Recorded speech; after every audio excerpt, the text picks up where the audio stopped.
Bonjour à toutes et à tous. Si l'on vous interroge sur la croissance économique, vous répondrez sans doute qu'elle est signe de bonne santé de notre économie.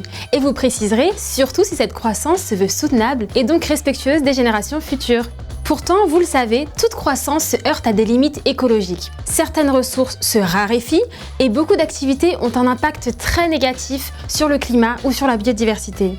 Dans cette vidéo, nous allons donc nous demander si l'on peut repousser les limites écologiques de la croissance en faisant appel à l'innovation. Mais au fait, quelles sont les limites de la croissance ?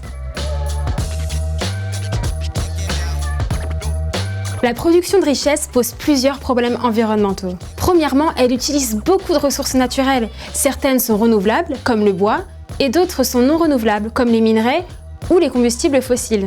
On le voit sur ce graphique, il y a une corrélation positive entre l'augmentation du PIB et l'augmentation de l'extraction des ressources. Entre 1980 et 2013, cette dernière progresse presque aussi vite que la croissance.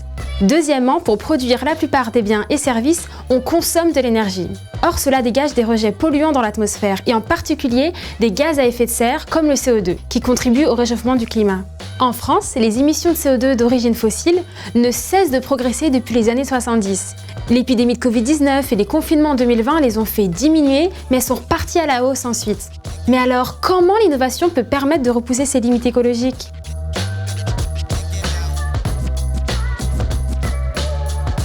C'est grâce à l'innovation que l'on peut par exemple limiter la consommation de ressources non renouvelables en développant des technologies qui vont permettre d'utiliser des énergies renouvelables. Panneaux solaires, éoliennes en mer, etc. L'innovation permet aussi de maintenir des ressources renouvelables. C'est le cas pour certaines espèces de poissons grâce au progrès de l'aquaculture. Enfin, l'innovation peut aussi contribuer à réduire la pollution avec des moteurs moins gourmands en carburant ou des moteurs électriques. On voit d'ailleurs sur ce graphique que les voitures neuves vendues en France émettent de moins en moins de CO2. Toutes ces innovations sont bénéfiques pour le climat et pour l'environnement, mais sont-elles suffisantes ? Selon certains économistes, la solution se trouve plutôt dans un changement radical des modes de vie, en particulier dans les pays riches. Dans ce cas, pas sûr que la croissance soit aussi désirable.